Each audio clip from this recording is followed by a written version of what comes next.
It's race week again. Will Ferrari finally triumph again in their backyard? Will Lando continue his momentum? Will Oscar come back to his form and glory? Or will it be back to the tales of Max's dominance? We're talking race prep for Monza. Oh, stick around till the end of the video. We're talking all the rumors over the course of this week and maybe a few weeks back too. Welcome to the channel, you beautiful people. My name is Lucky. You guys know why you're here. We're here to talk about the sport that you and I love. It's another back-to-back weekend, and this time it's at the Temple of Speed. Right, Monza, awaited, passionate fans. It's all about the highest amount of speeds that we could potentially see in the F1 arena. Let's get into it, shall we? Let's talk about the pecking order, potential favorites who might be carrying the momentum into this weekend, and what potential upgrades that teams might bring in that could reshuffle the order if possibly. So I think the favorites are definitely going to be McLaren, right? That car has found an extreme balance between aero efficiency and drag and downforce. So all I can think of is that they've got the right compromise, which means they'll qualify at the front, and if they do, they'll relatively march away with a win with that efficiency, how good it is on the tires and getting in clean air and so forth, right? And they haven't been a slouch on straight line speed, so I don't think that's going to be a problem.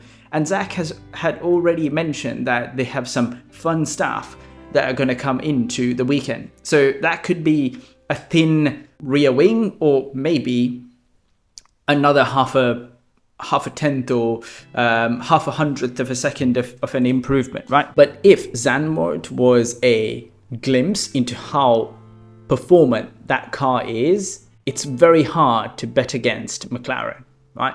I think Lando's on form, the car's mega, more upgrades coming, and they seem like they know what they're doing with the car because majority of the upgrades that have come in have worked, right? Unlike actually the Red Bull, or which I never thought I'd say, the Mercedes for 2.5 odd years, and Ferrari this year, and relatively actually since 2022, right? The mid-year race, they've fallen off the cliff, or at least not progressed well.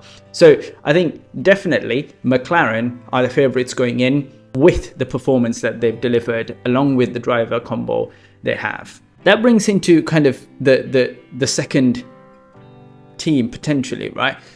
That's been Red Bull for potentially the last 6, 7, 8 races, and I think they're going to do a bit of a mix and match, right? Yes, the rear wings would be potentially thin for majority of the grid, but I think if I recall correctly, at Zandvoort, Max ran the Bahrain spec, and then Perez ran the Hungary upgrade spec, right?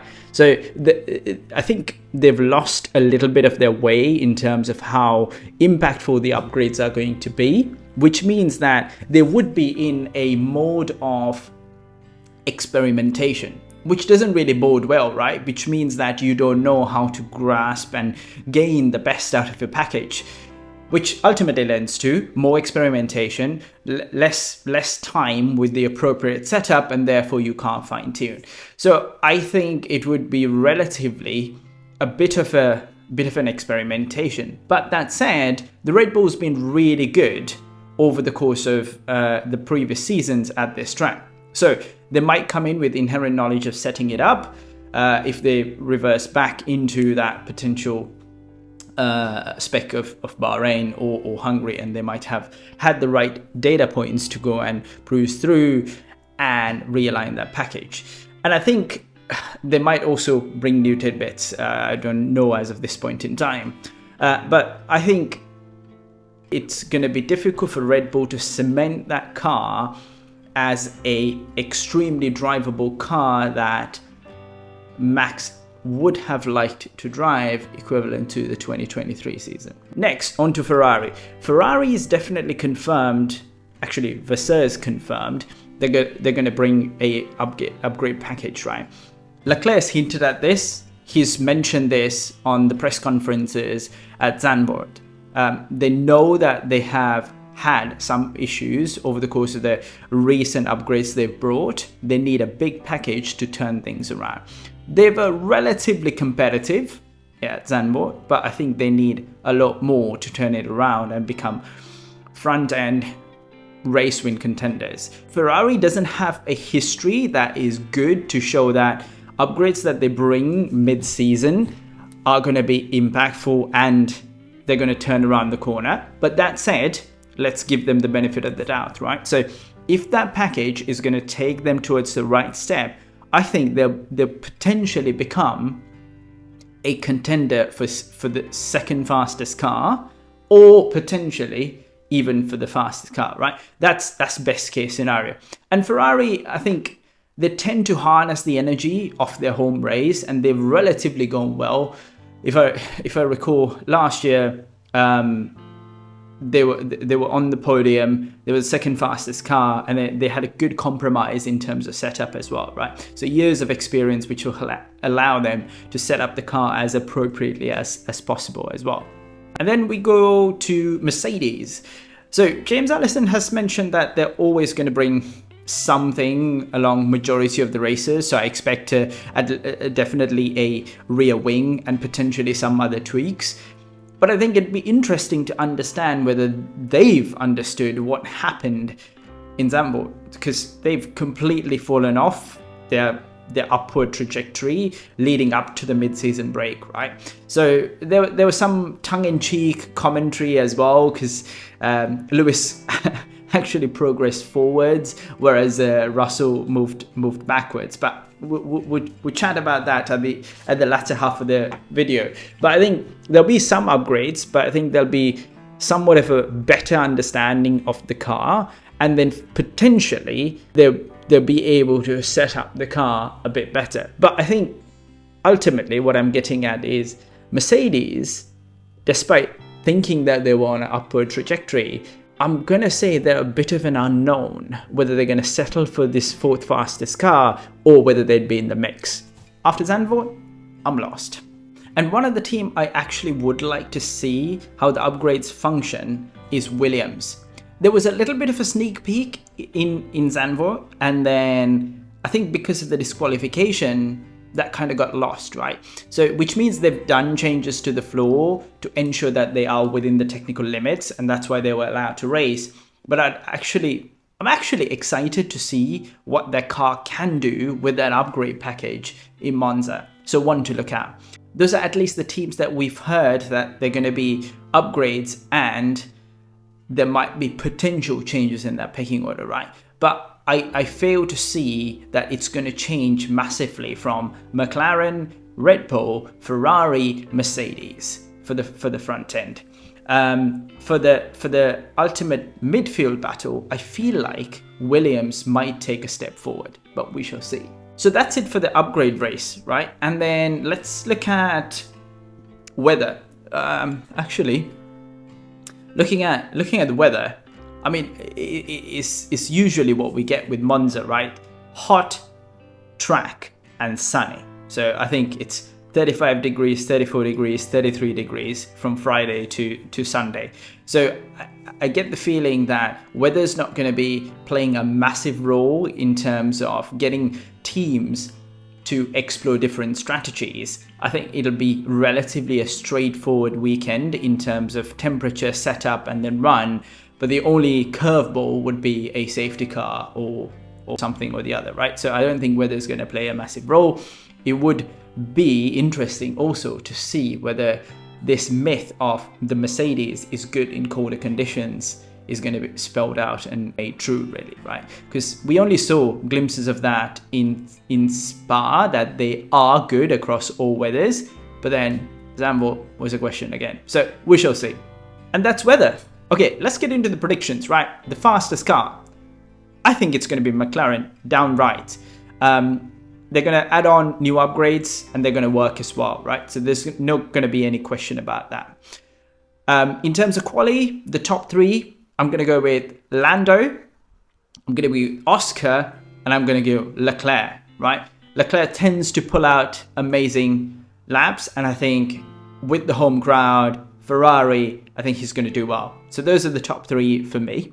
In terms of podium predictions for the race, I'm going to go with another Lando win. How things have changed, right?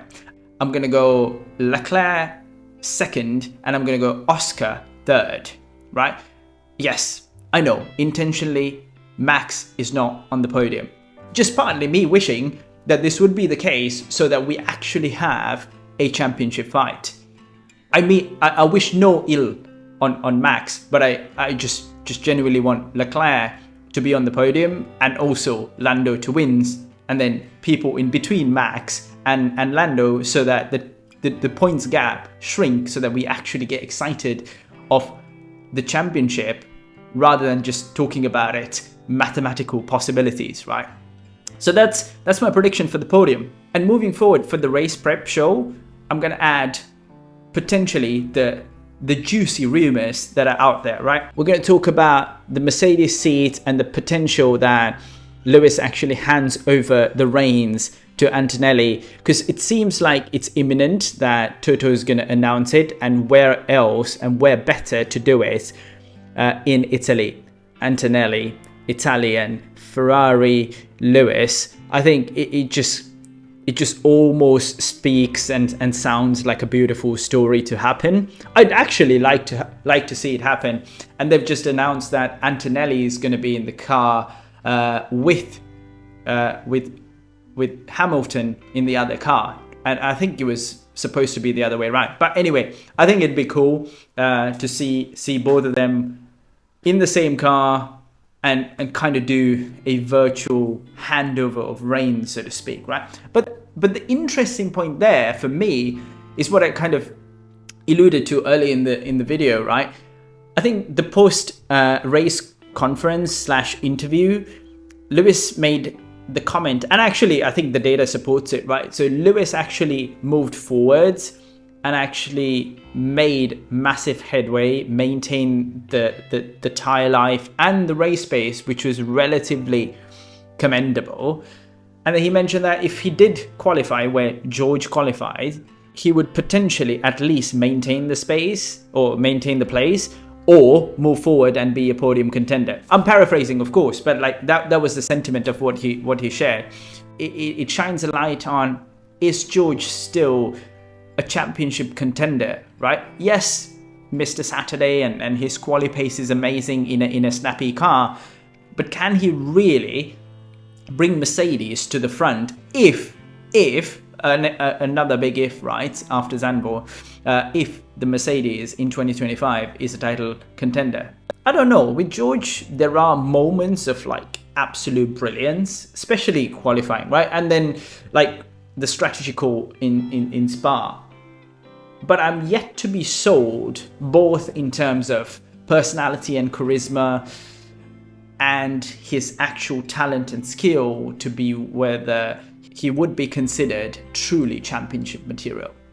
I don't know. What do you guys think? I mean, leave a comment below. Is George Russell championship material? Yeah. I think the next one was pretty interesting. It was about James Vowles on a post-race conference or a interview. He mentioned that it was almost like dating to get Sainz to sign for Williams. I think it started with a coffee, and then ended up in the hotel room where they actually signed the contract. I found it quite interesting. I'm also a big fan of James as well, so it was just interesting to see how a man of his caliber has persuaded a driver of that caliber to come to a team that is relatively at the lower end at this point in time. But we shall see with the upgrades, right? So I just wanted to share with you guys. Another interesting story was Haas, right? Were they allowed to take their equipment and trucks out of the Netherlands because of the sanctions, right? So I think they have been paid off, and they're going to be ready and set up in Monza, right? But I find it relatively interesting. But yeah, where the sanctions work and with the Uralkali investments had to be unwounded and divested. But yeah, anyway, Haas is moving along. Last but not least, Red Bull boss Horner mentioned that, oh yeah, when we were winning 20 seconds ahead, Stefano Domenicali actually asked us to slow down, which throws into the question of like, is this sport so corrupted that you artificially introduce competition, right? So I don't necessarily think that McLaren were holding back based on how Lando pushed that car, especially on the last lap, right? And then the laps before, you could see the amount of curb riding that Lando took, and then you could almost see the flat spots on the tire. Right? But ultimately, what I thought that was interesting was there's this artificial need to create this sense of competition within the sport when there's extreme dominance, right? Which made me think, if you go back into the Ferrari dominance days, the Mercedes dominance days, and the Red Bull dominance days with Seb Vettel, what are the things that these governing bodies might have asked these teams to do? Actually, do you guys think it's worth to do a separate video just about corruption, right? Or maybe not corruption. Corruption's a strong word. Actually, I'm lost for words. Anyway, you guys know what I'm talking about, right? Like, should we just chat about how these governing bodies intrude the process of competitiveness? That's it for this video. I can't wait till the race day. If you guys like this content, hit that like button, smash that subscribe button, and I'll see you on the next video. Peace. Ciao.